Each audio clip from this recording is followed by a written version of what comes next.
Bonjour François Verhegen. Bonjour. C'est vrai que tous les jours, on va débuter cette émission avec une question, la question du jour, parfois légère, parfois très importante. Et aujourd'hui, avec vous, on rappelle, vous êtes professeur de zoologie à l'U-Liège.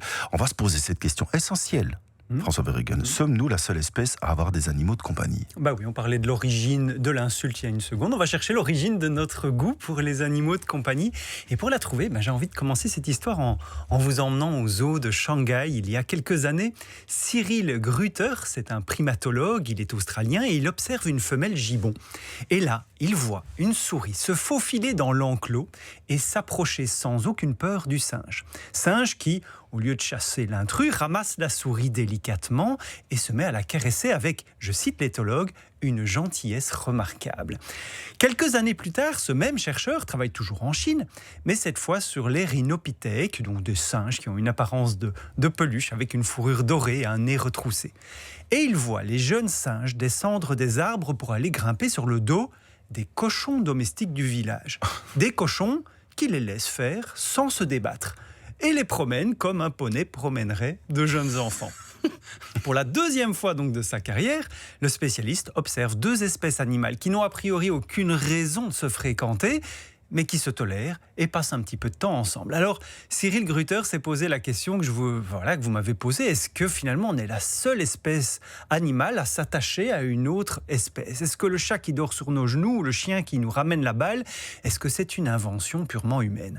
Et pour y répondre, le chercheur s'est dit qu'il ne devait pas être le seul à avoir eu la chance de constater ce genre de scène. Et il a décidé de prendre sa plume et d'envoyer des emails envers tous les primatologues du monde entier. Et ils ont été une quarantaine à lui répondre que eux aussi avaient pu décrire et documenter par des textes, des photos ou des vidéos ce type d'interaction interespèces. Ainsi, tous ensemble, ils viennent de publier cet été la toute première synthèse des connaissances sur le sujet des animaux familiers chez les animaux non humains. Et avec quelles conclusions alors ? Je vais vous les livrer toutes. Le problème, d'abord, quand vous voulez documenter ce genre de comportement rare, c'est que les données, elles n'existent nulle part. Parce qu'un primatologue qui passe 20 ans à suivre des chimpanzés ne publie pas le jour même où il a vu ce type d'interaction. D'abord, c'est pas son sujet de recherche de base, il n'est pas là pour ça. Et puis c'est surtout parce que ça prend du temps et que ça reste des observations rares. Mais la quarantaine d'auteurs a donc cherché des preuves, et il l'a fait selon 3 méthodes. Ils ont cherché ce qui était quand même disponible dans la littérature. Ils ont aussi, et ça c'était étonnant, eu recours aux réseaux sociaux, YouTube, Google. Ils ont tapé des mots-clés comme amitié, animal, insolite ou encore couple d'animaux improbables. Et ils ont trouvé une 60aine de vidéos et de photos qui appuyaient leur thèse. Et dans une interview, Cyril Gruter, donc l'éthologue, confesse que ce qui a été le plus compliqué à faire, c'était d'identifier parmi toutes ces photos et vidéos, celles qui n'étaient pas naturelles, qui étaient des mises en scène ou encore des images potentiellement générées par intelligence artificielle. Il fallait aussi qu'ils puissent identifier l'espèce de primates qui étaient sur la photo ou la vidéo. Et puis, troisième source d'infos, ils ont envoyé un questionnaire à 250 chercheurs de terrain.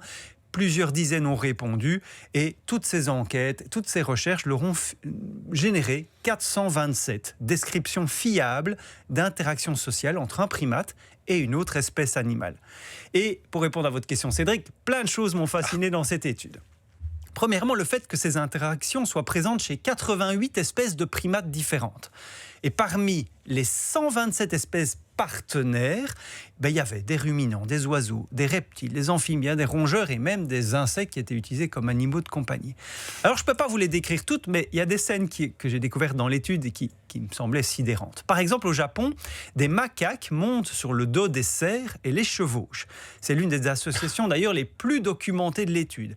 Ils ont analysé des dizaines de vidéos et conclu que ces macaques ne se servent pas des cerfs pour se déplacer, mais pour s'y reposer au chaud. Et pendant ce temps, le cerf, lui, il continue de brouter sans jamais se débattre ou tenter de s'enfuir. Une vidéo tournée au Sri Lanka montre un langur perché sur une branche, occupé à caresser longuement un écureuil qui a tout le loisir de s'enfuir, qui ne le fait pas et semble même prendre beaucoup de plaisir à recevoir les caresses du singe. Sur une autre vidéo tournée à l'entrée d'un temple en Thaïlande, on voit un groupe de macaques plonger leurs doigts dans la fourrure d'un chien errant, couché sur le flanc et visiblement très à l'aise avec ce groupe qui lui cherche des parasites dans le pelage. Dans l'ensemble du jeu de données, il y a 2 comportements qui dominent très largement. Il y a le jeu et le toilettage, c'est-à-dire les 2 activités finalement que nous faisons aussi le plus avec nos animaux de compagnie. Nous jouons avec eux et nous les caressons. Autre chose que révèlent les chiffres, ce sont presque toujours les primates qui font le premier pas vers l'autre. Et puis il y a une conclusion de l'étude que je trouve troublante.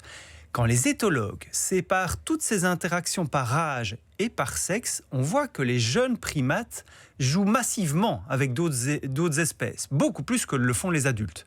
Les femelles adultes, elles préfèrent faire la toilette à leur petite mascotte.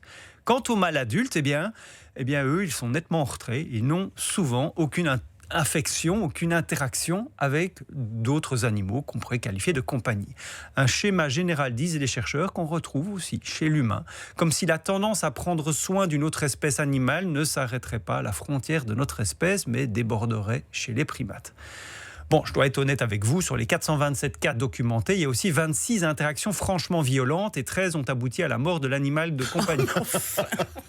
Par exemple, un babouin en Arabie Saoudite a kidnappé un chiot et l'a trimballé pendant des jours, l'empêchant de s'enfuir.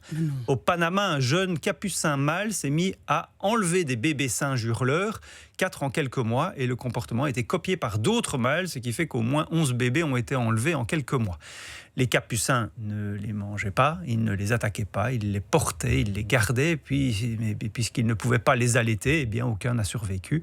Les chercheurs, on parle d'une mode culturelle, sans doute née d'un excès de temps libre sur une île où il n'y avait aucun prédateur.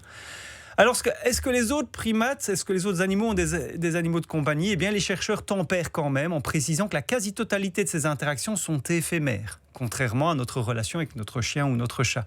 Ce sont des rencontres, pas de véritables relations. Mais ce qui est certain, c'est que la curiosité, le jeu, l'envie de prendre soin d'un être vivant qui n'est pas de notre espèce, eh bien tout ça circule chez les primates depuis des millions d'années. Ce qui nous est par contre propre, c'est que nous avons transformé ces comportements passagers en des relations qui durent toute une vie. Donc c'est intéressant de voir qu'il y a des nuances aussi à l'idée de l'animal de compagnie. Exactement. On en revient toujours à la définition. Dans les années précédentes, j'ai pu parler de guerre, de deuil, d'art ou de culture chez les animaux. La définition du mot est toujours évidemment... c'est là que se trouve la subtilité de la réponse. Merci François Verheygen, professeur de zoologie à l'ULiège, créateur de la chaîne Sciences Bestiales, à retrouver évidemment sur toutes les plateformes. On vous retrouve très très bientôt.